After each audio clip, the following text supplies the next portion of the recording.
All year round, Poland's flora and fauna are full of surprises.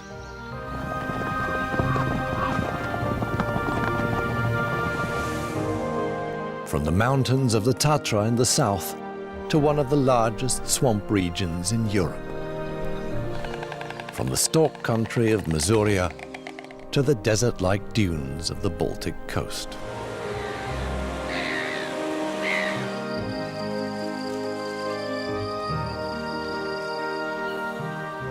A country which still has enough space for unique wildlife, ancient cultivated landscapes, and people who foster old traditions.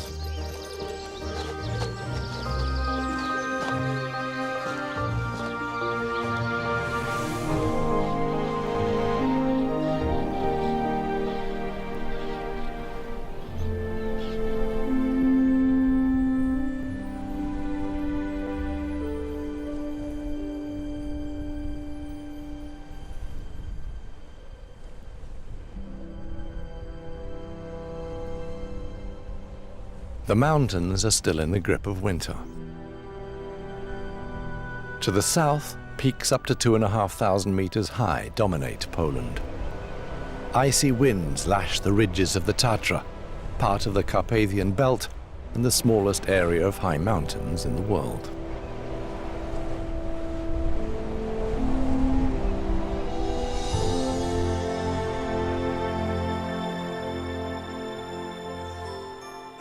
The nutcracker is at home in the pine forests and is at the moment living on the stores of food it hid in the ground in autumn. As good as invisible, the lynx.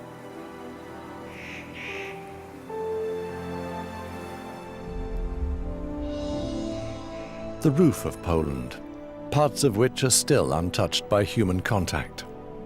A mountain world of austere beauty.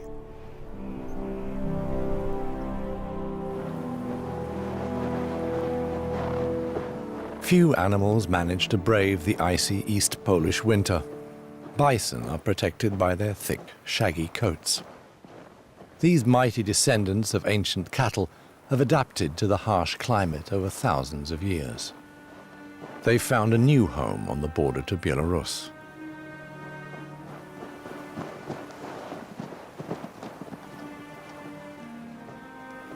Originally spread over the whole continent, Europe's largest land mammal was hunted almost to extinction. The last bison in Poland was killed in 1919, and a few years later, the species was completely extinct in the wild.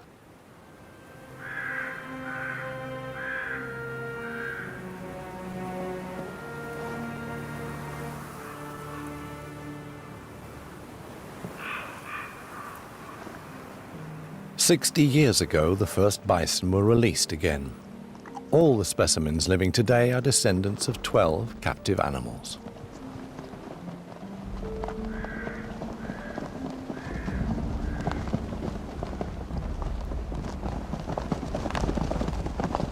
More than 500 of these powerful beasts now populate the east of Poland.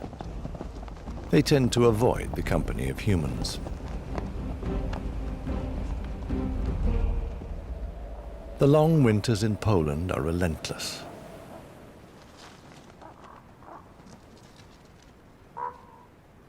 The remains of sick or injured animals that don't make it through the cold season attract scavengers, thus ensuring their survival. At the moment, the foxes are more preoccupied with themselves.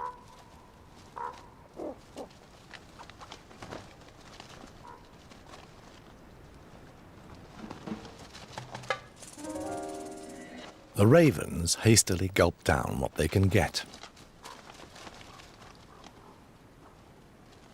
Cautiously, the fox checks out the situation, even though in reality, it is the stronger animal. But the magpies know how to keep the fox distracted, by pecking its tail, for instance.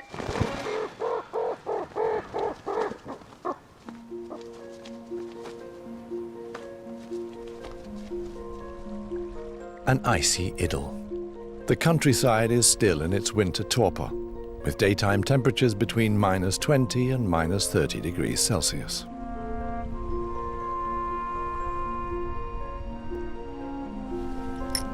The continental winter makes heavy demands on humans too.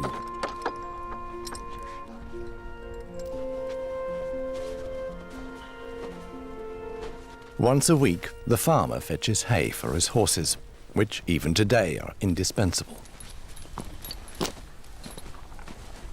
Назад, назад. Бишtaho.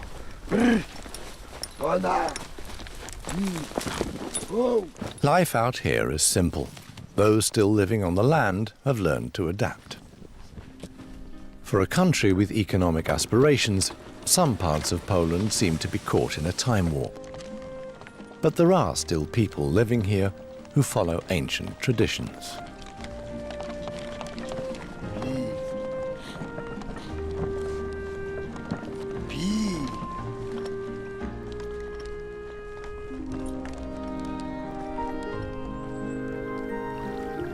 At last, the first signs that winter is coming to a close. The lowland rivers Biebsza and Narew break up and start to flow again. But the ice and frost are tenacious and don't give up that easily.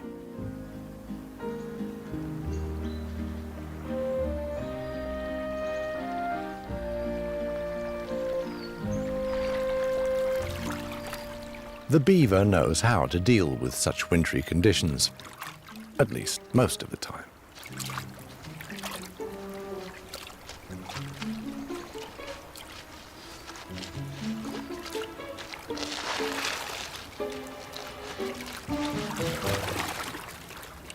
Let's have another go.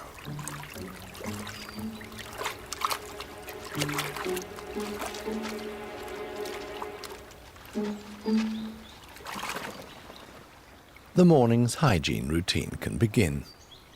23,000 hairs per square centimetre make for fantastic insulation if you look after them. Castor, a fatty bodily secretion, protects the large rodent from moisture and chills.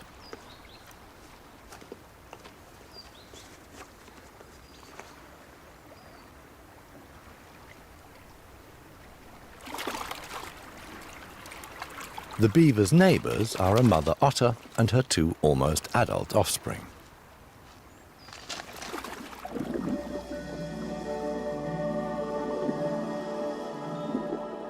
Playful and extremely agile, otters need around 15% of their body weight in food every day. The mother looks after her young for a good year.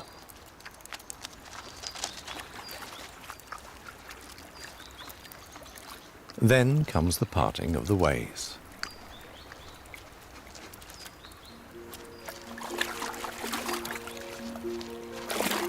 Day by day, more ice thaws on the Biebsza and Narew rivers. Huge quantities of meltwater are released, causing the lowland rivers to overflow their banks.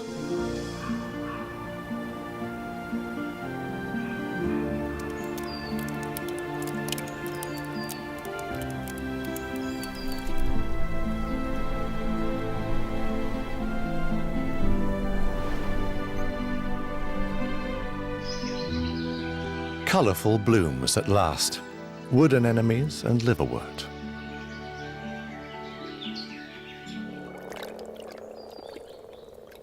Moor frogs provide the first splashes of colour in the animal world. During the spawning period in shallow ponds, the males sport a discreet shade of blue to attract females and warn off other males.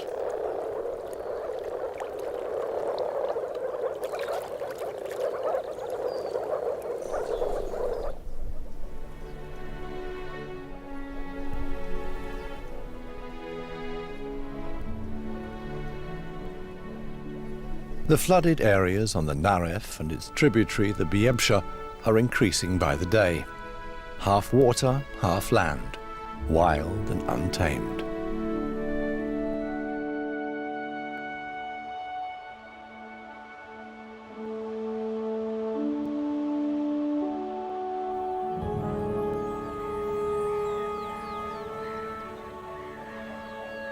spring in one of Europe's largest regions of natural swampland.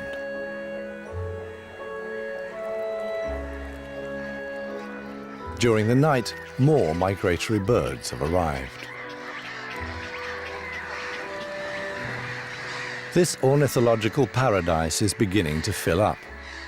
More than 180 kinds of bird nest here and seek protection from predators and humans in the swampy landscape.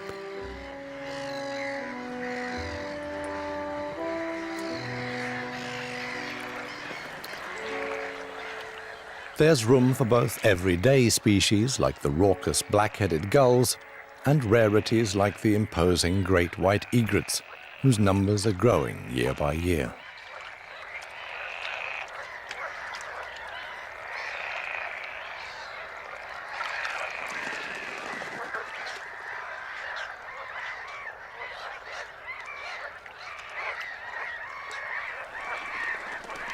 The biggest bird in the region is the mute swan. Like most of the other birds here, it spends most of its time feeding, apart from the occasional bout of posing.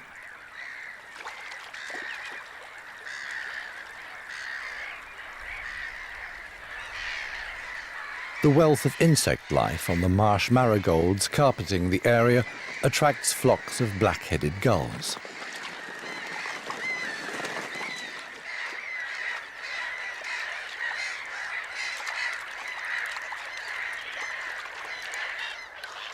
This stork is looking for something bigger.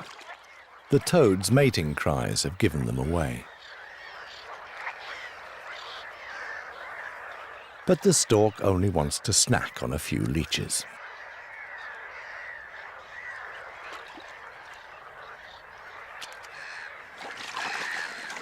Even the starling, anything but a waterfowl, enjoys a bath in the Biebsche.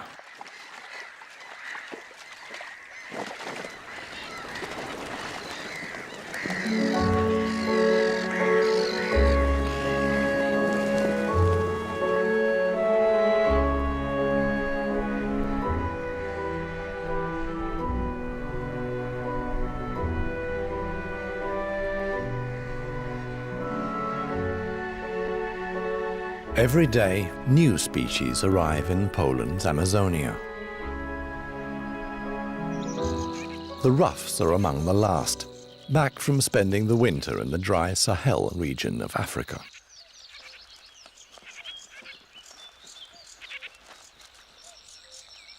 The males are resplendent in their mating plumage. No two look alike, an achievement in itself.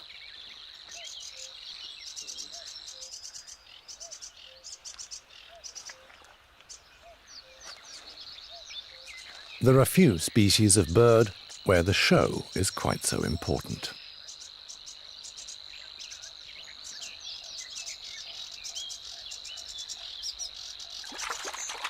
Each male seems more attractive than the last.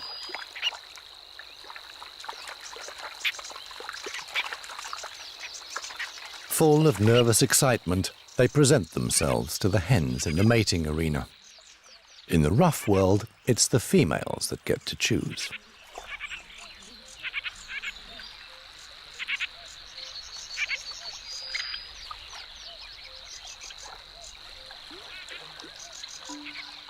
But the rivals aren't content to have their fate decided on looks alone.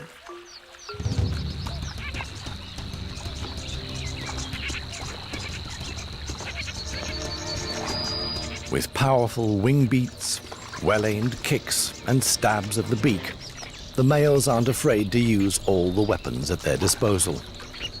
A bit of roughhouse, as it were.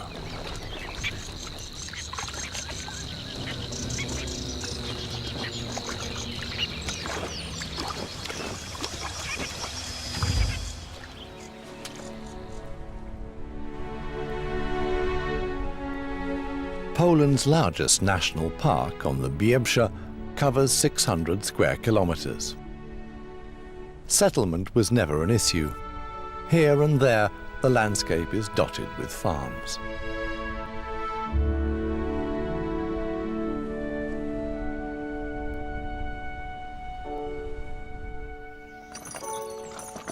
working the fields the traditional way.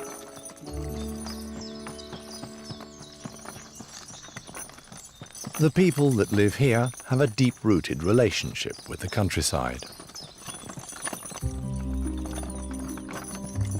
They're closely attached to their livestock and are content with what the land and their farm yield.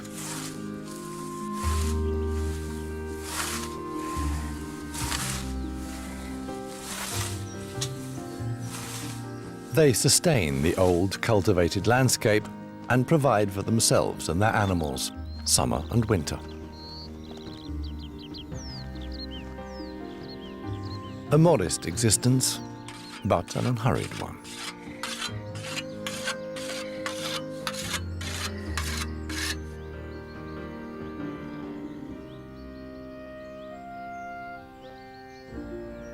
Some undomesticated wildlife follow humans into their settlements. Sparrows are a typical example. The track left by the cattle is the perfect place for a sand bath.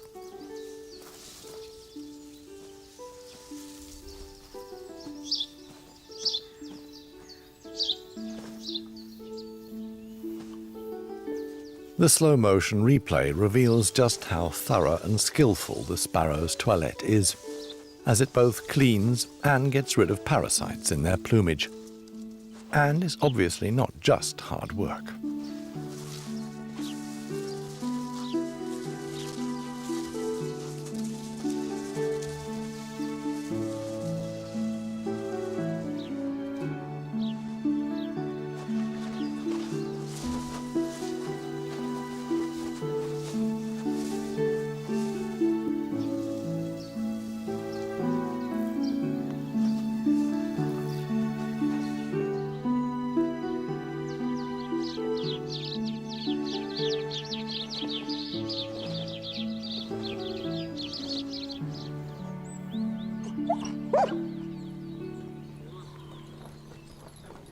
The working day begins at the Florianca stables.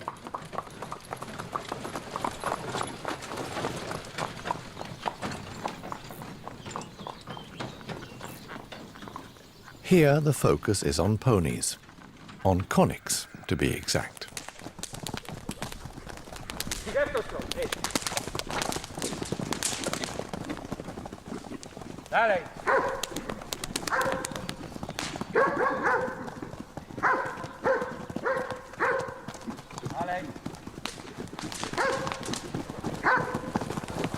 Gradually, the horses are familiarized with humans and trained for various duties. Hard work. Conics weren't born to jump, but to run.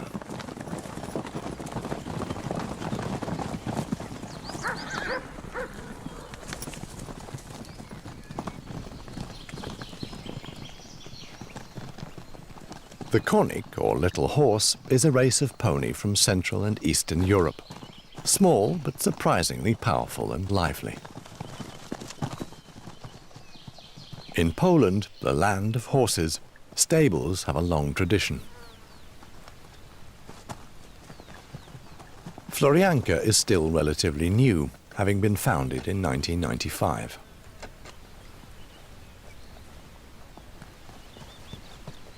The aim of the stables is to rebreed conics, wild horses which died out in the wild in the 18th century.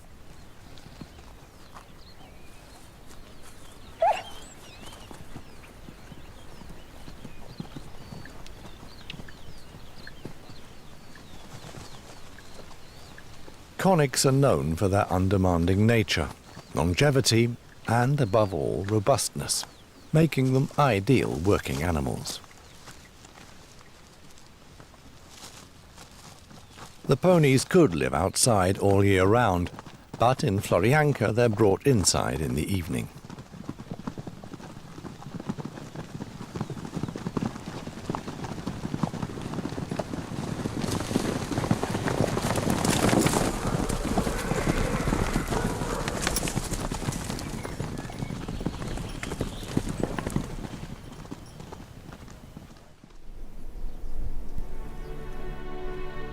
back in the watery world of the Biebsha and the Narew.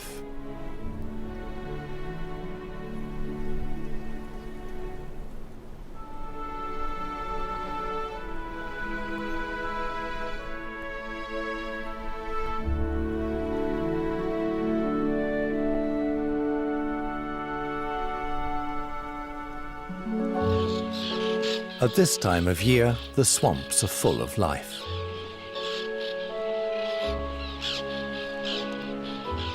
White-winged black terns out hunting. The tern's hover flight enables them to keep both a lookout for water insects and an eye on their eggs.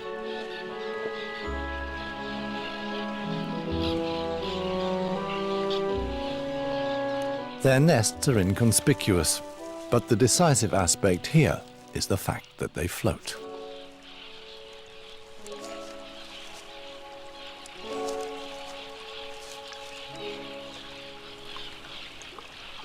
A crane crosses the swamp in search of a bite to eat. But anyone who gets too close to the tern's nests can also lose their poise. Whiskered terns brooding. Many species in the swamps breed in loose colonies which provide a certain security, including black-necked grebes. Their nests are also rafts of rotting plant remains which are unaffected by changing water levels.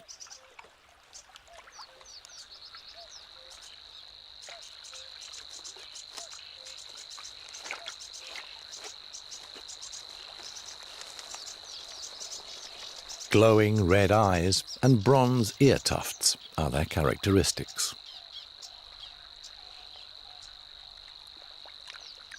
In the swamp, the best survival strategy is to get on your own 2 feet as quickly as possible.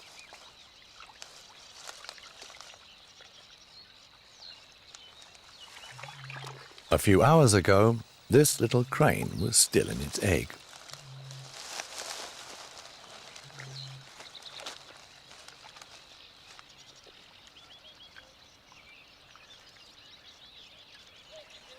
As soon as its sibling hatches, the family will undertake their first excursion in the swamp.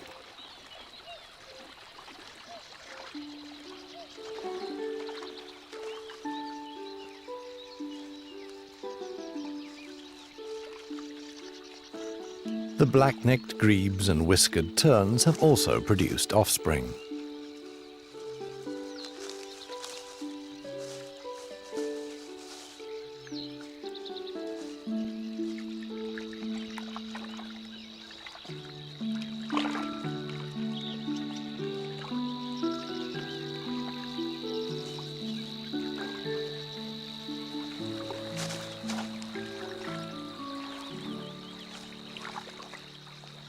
The tiny grebe chicks can already leave their floating home by themselves, but only do so when the temptation is great enough.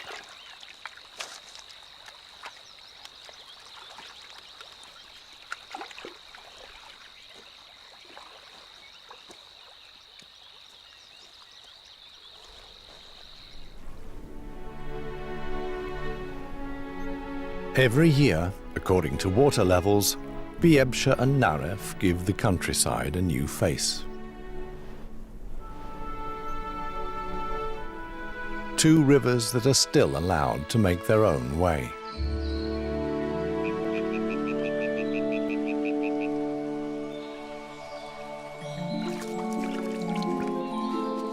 Damselflies. Dragonfly wings don't beat synchronously, which enables them to hover, accelerate in a flash, and land with absolute precision. Like this demoiselle.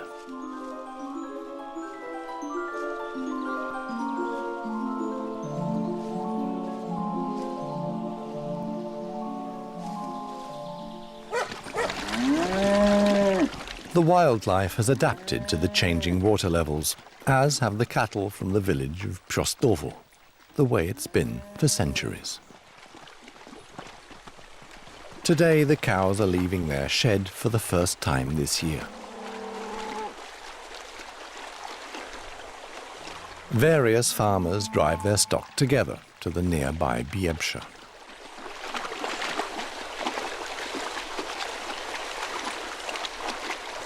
Stoic and placid, the cows wade through the river.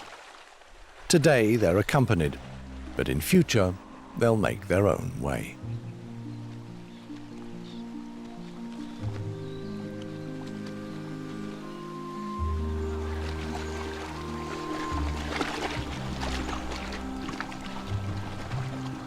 Hatching time for the meadow birds is over. Now the cattle can enjoy the lush pasture and are eagerly awaited.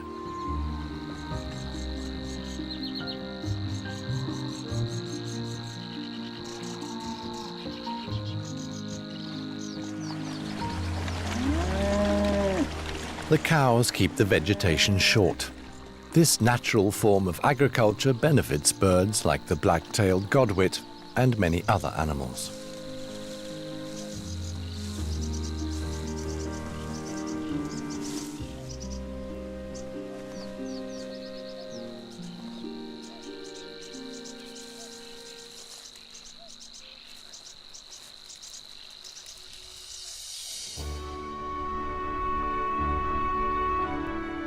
To the north of the swamp region lie Warmia and Masuria,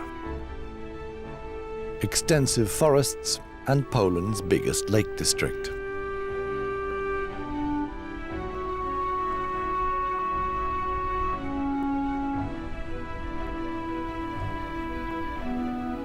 The numerous farms are evidence of intact agriculture, the numerous stalks of intact flora and fauna.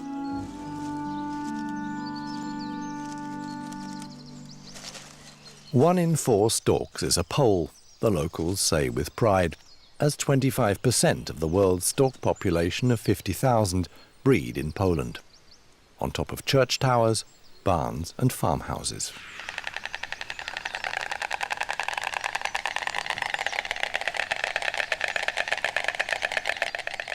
The bird's distinctive clattering is both a greeting and serves to strengthen the bond between partners.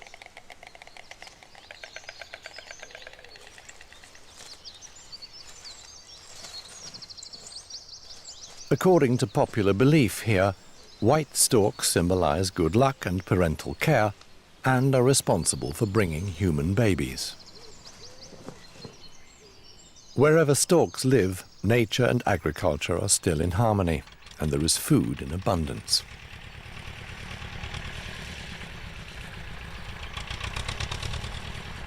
Thus, storks also profit from humans.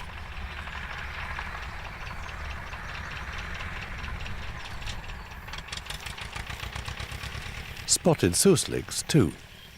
The little rodents inhabit open spaces, here created by the farmer's mowing.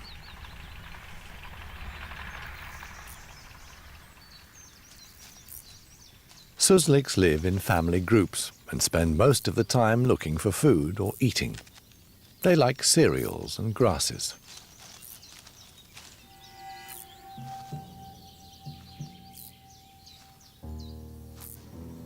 They spotted the stork some time ago and are keeping a lookout.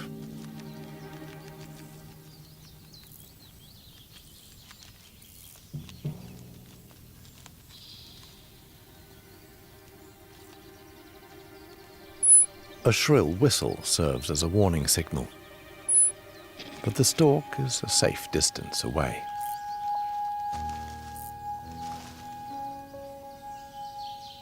Time for some reciprocal preening.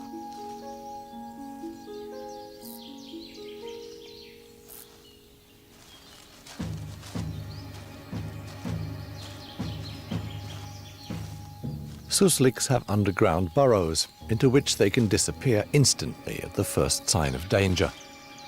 The stork is usually too late.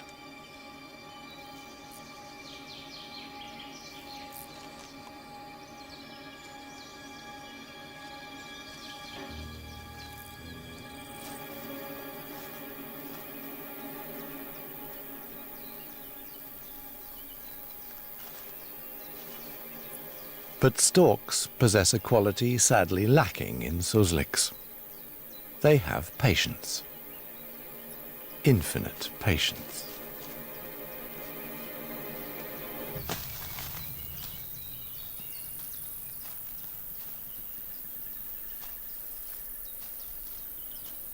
Susliks are only found in certain parts of Poland, maybe as a consequence of the large stork population and their successful hunting strategy.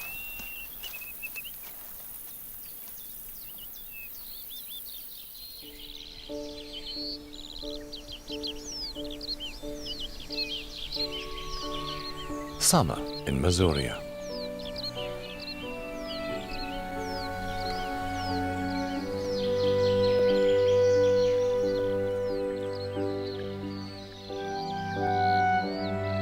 Poppies and cornflowers are a regular feature, and their colourful blooms attract countless insects.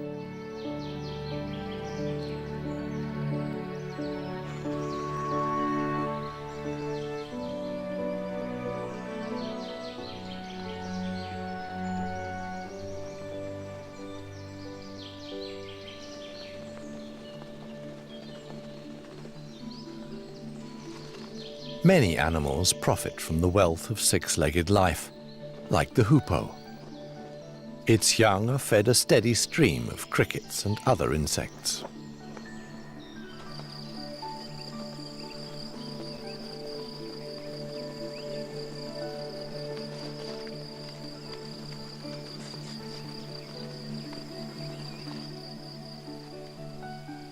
The roller is as colourful as a tropical bird and rarely seen in Poland. Like the hoopoe, it loves a warm climate and is always on the lookout for larger insects. Its qualities as a singer, however, are somewhat limited.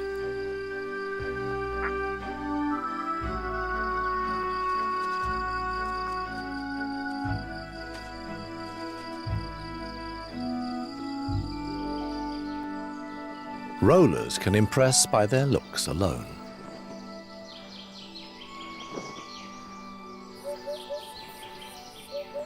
The hoopoe's characteristic call can be heard some distance away.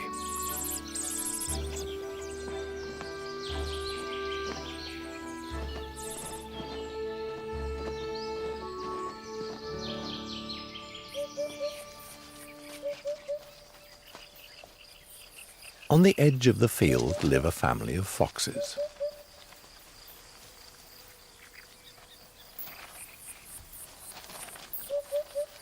The vixen is always on guard, but her cubs have other concerns, like getting their mother to suckle them.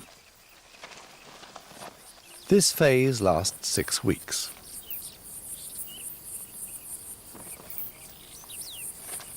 And when Mum goes off to find food, it's time for some fun.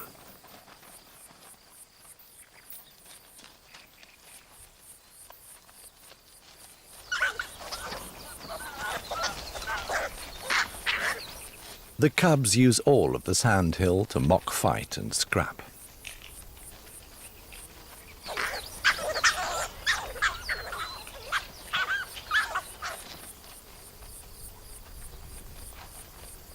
They leave the den for the first time aged 3 weeks, then slowly increase their radius of activity.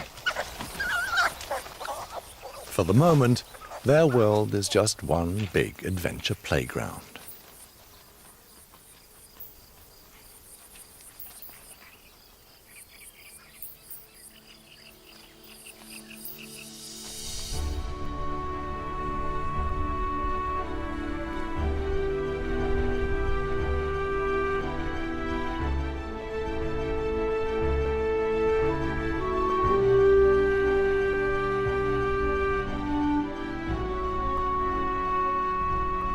Masuria's forests stretch to the horizon, peaceful and remote. Remote enough for a bird that seeks as little contact with humans as possible, the black stork.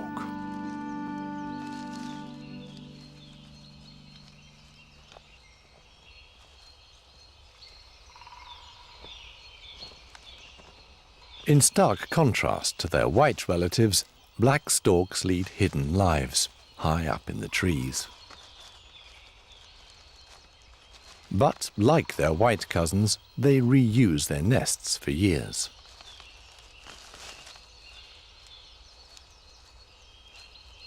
These rare birds feel at home in rich natural woodlands bordered by streams and rivers, which Masuria has in abundance.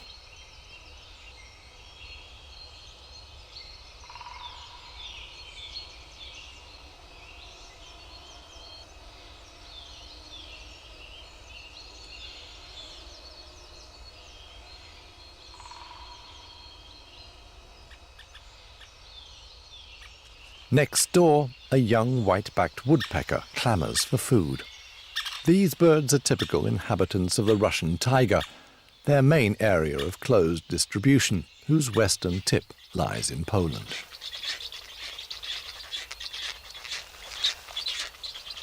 Feeding time at the black stork's nest.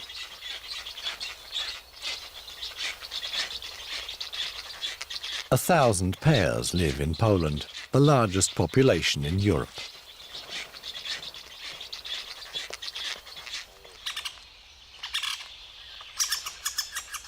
The young white-backed woodpecker is almost ready to leave the nest.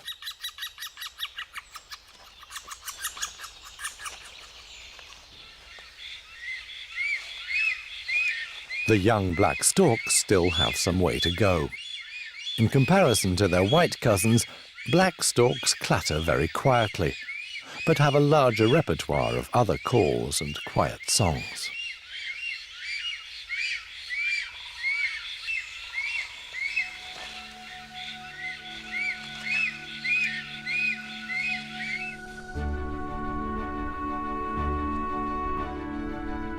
Leaving Masuria.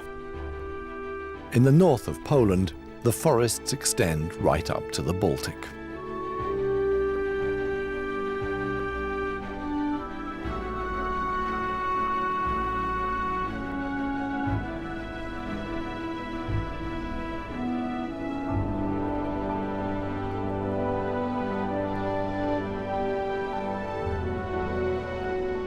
Contrasts.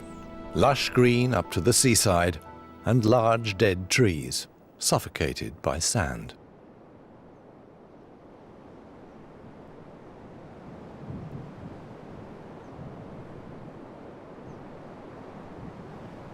Wandering sand dunes over 40 meters high are a constant threat to the forests in the Slovinsky National Park. Poland's Sahara, 330 square kilometers of desert-like dunes, always on the move.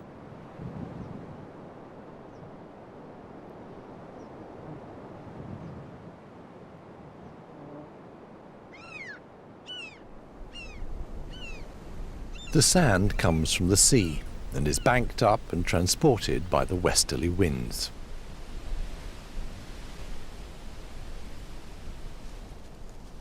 Creatures that live here leave no tracks.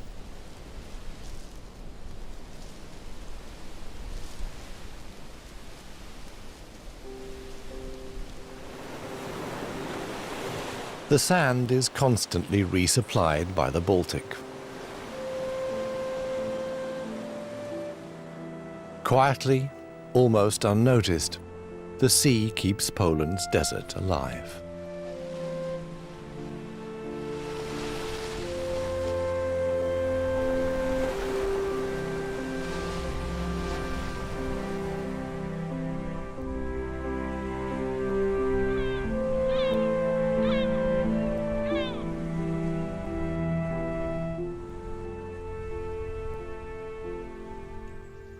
Morning mist inland. Summer is drawing to a close.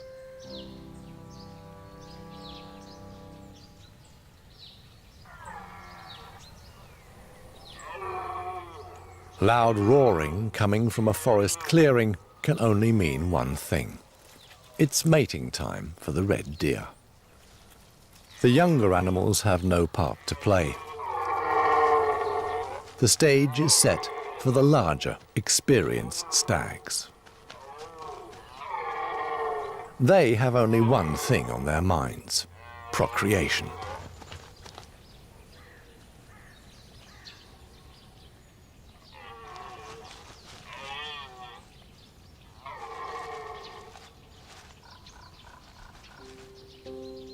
Slowly the autumn sun gains in strength and disperses the swathes of mist.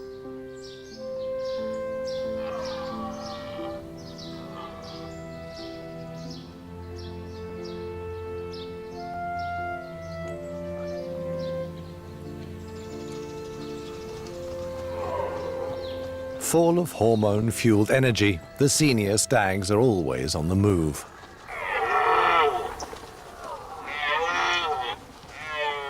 They're kept busy bringing their does together and holding off rivals.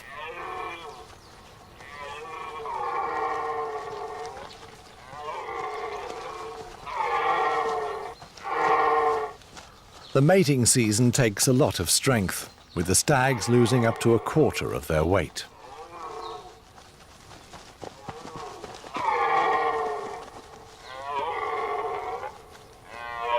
And the does will only mate with the most successful stags.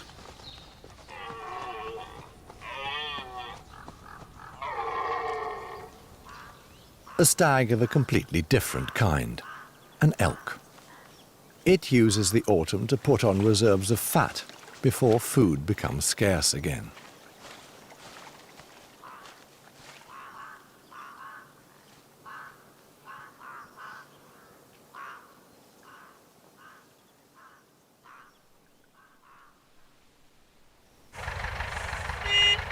The starting signal. The humans, too, are now busy organizing reserves of food for the winter.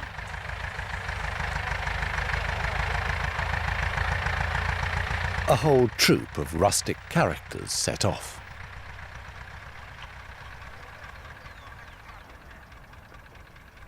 Their goal is a fish farm. The day before, they drained the water, and now it's harvest time. They encircle the fish with nets, then steadily reduce the circle. The atmosphere is tense. How will the catch be? A good year.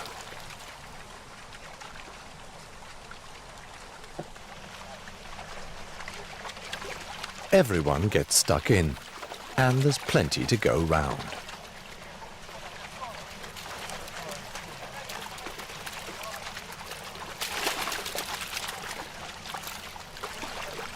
Fish farming is a centuries-old tradition in Poland.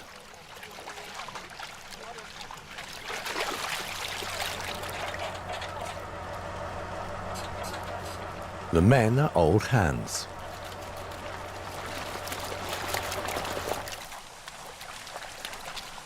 The most popular fish harvested is carp, 20,000 tons a year. According to custom, most end up at home in the bathtub before being served as traditional Christmas dinner.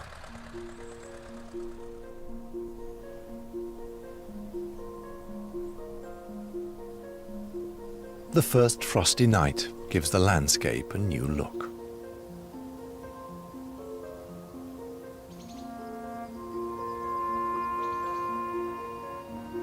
Elks don't mind the cold. Not even minus 50 degrees Celsius bothers them.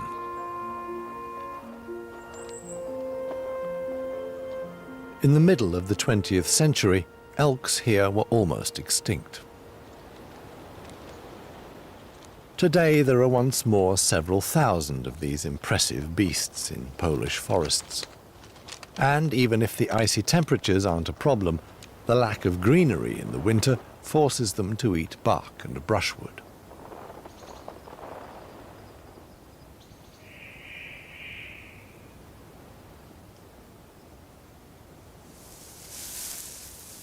Back in the Tatra, the woods have been snowed in for weeks.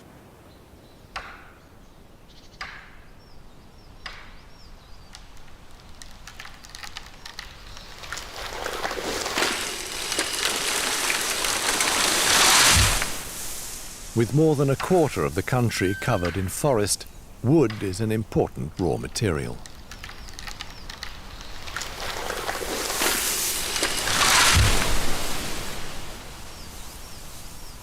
When the woods are too dense for machinery, logging horses are used.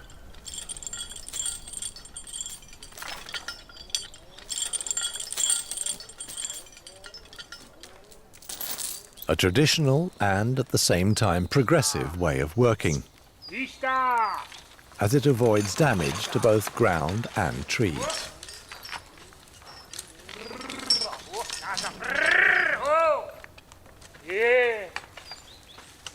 The tone may sound rough, but man and animal are a practiced team and trust each other implicitly.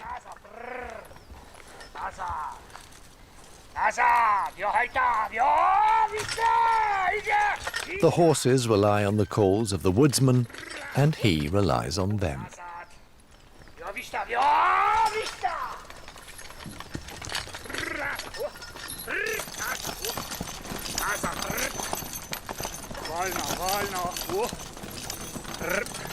The work is potentially very dangerous, so only especially trained, experienced horses are used.